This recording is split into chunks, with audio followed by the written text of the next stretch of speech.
My name is Catharina Cristy Widyatati. My student ID number is 1808125. What's with love? Essentially, humans have a need to belong, the need to be attached. When these needs are met, humans will feel positive emotion. The need to be attached cannot be separated from another need, namely the need for self-expression.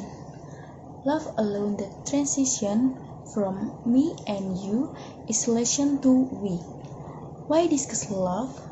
Because in positive psychology, interpersonal relationships are important in influencing one's well-being. Remember the characteristic of a happy person or happy life.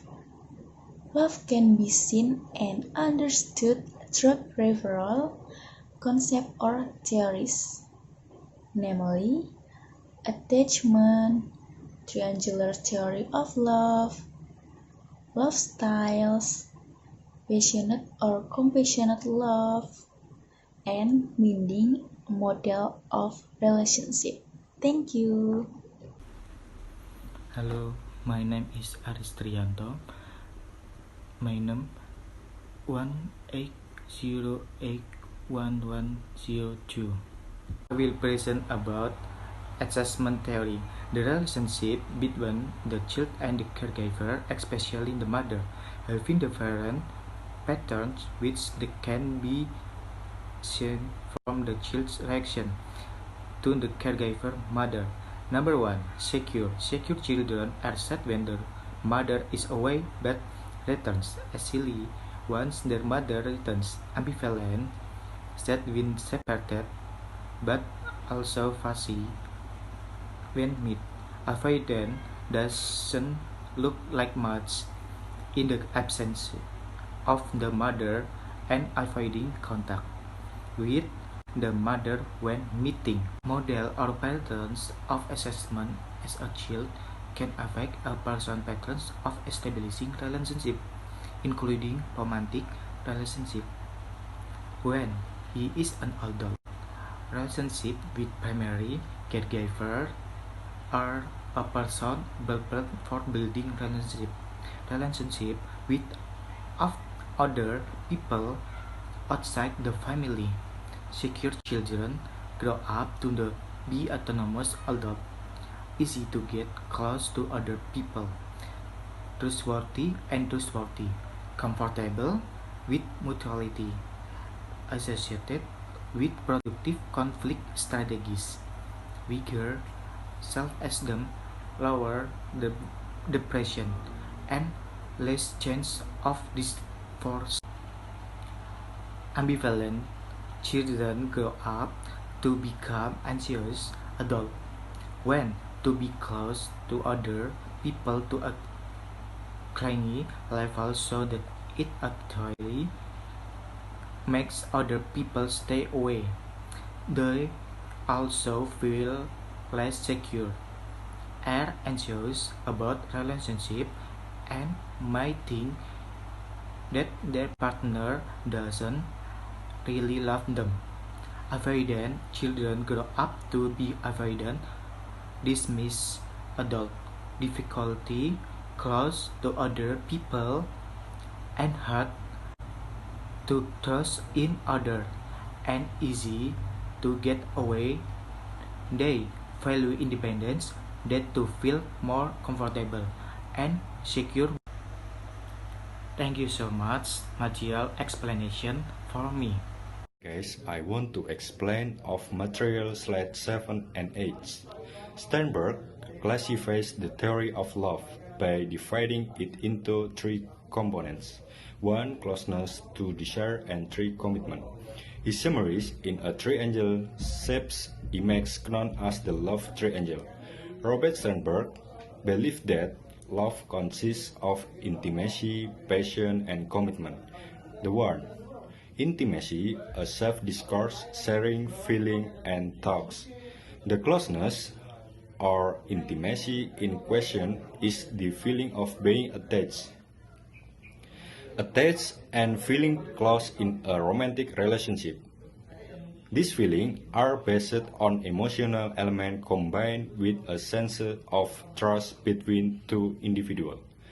Number 2. Passion, a sexual attraction. This element is a strong urge to be with someone in love, which is supported by the existence of physical and sexual attraction. Number 3. Commitment, the decision to remain in a relationship with a certain person. This component is also known as a decision because it refers to the decision to love and decide to want to be with a life partner forever. Like intimacy, this feeling does not appear in romantic partners, but also in family and relative relationships. As an example of the picture, below is a triangle of love theory according to Robert Sternberg. The picture above explains between loving intimacy, infatuated passion, and empty love. Commitment is a unity of perfect love as in the picture above.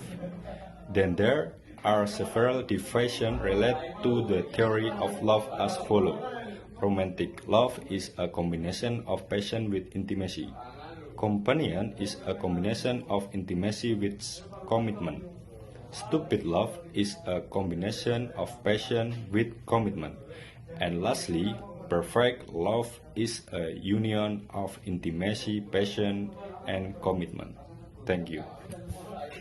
Hello, from the first, let me introduce myself. My name is Mellyn Vistiana Handokowati with student ID number 180811099. Okay, now I will tell you about love style. The first kind of love is mania. Mania or possessive love is a combination of Hades and Eros.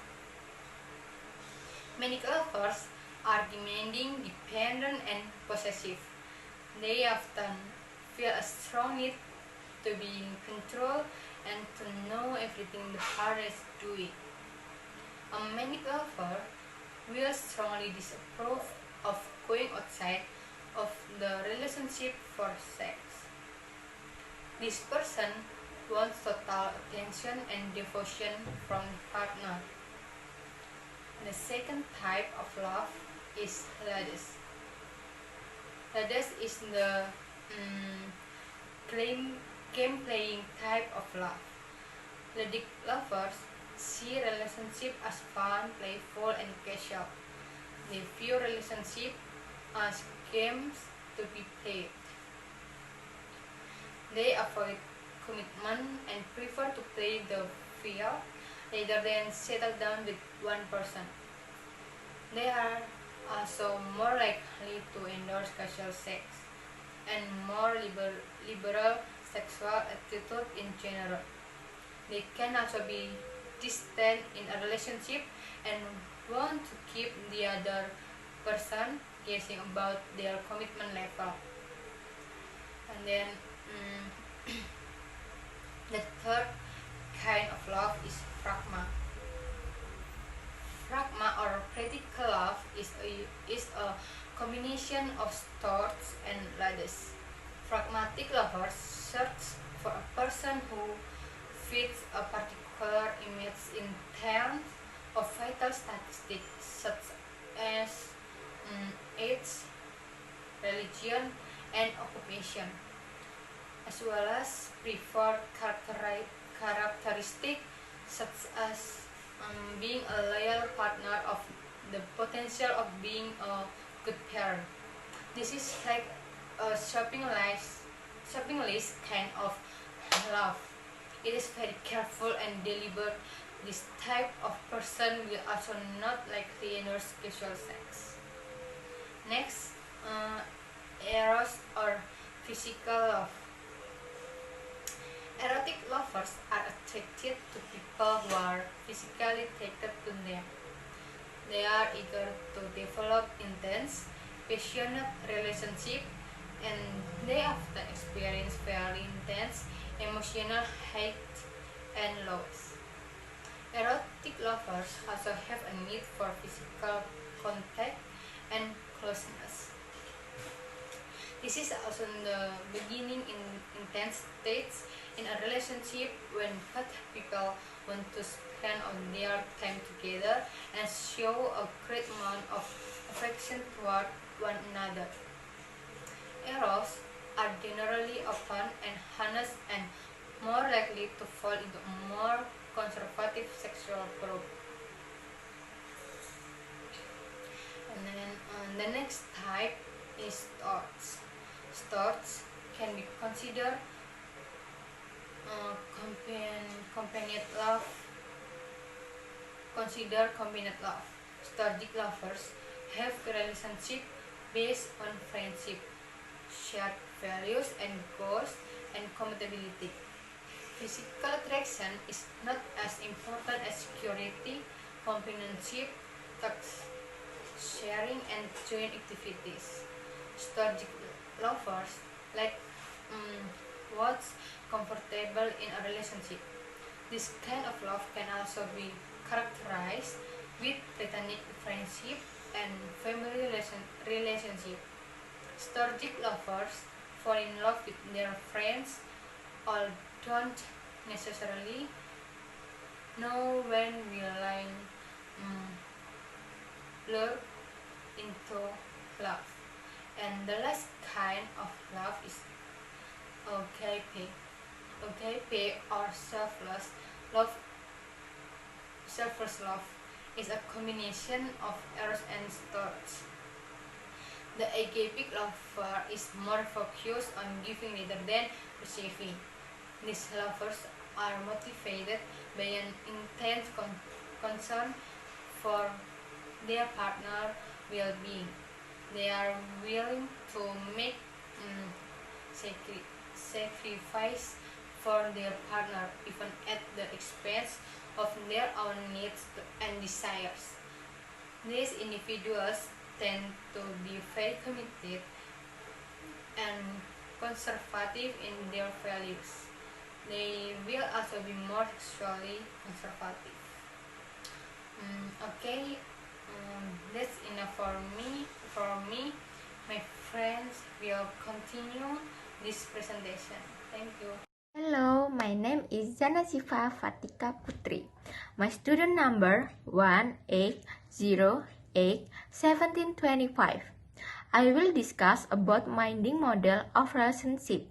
In the view, successful relationship have 5 components. 1. Knowing and being known, which means learning from each other. 2. Attribution, viewpoint of partner behavior. 3. Reciprocity. 4. Acceptance and respect, which means can complain but do not attack the whole personal aspect of the couple. 5. Continue to learning and adaptation to the circumstance of the couple and life change.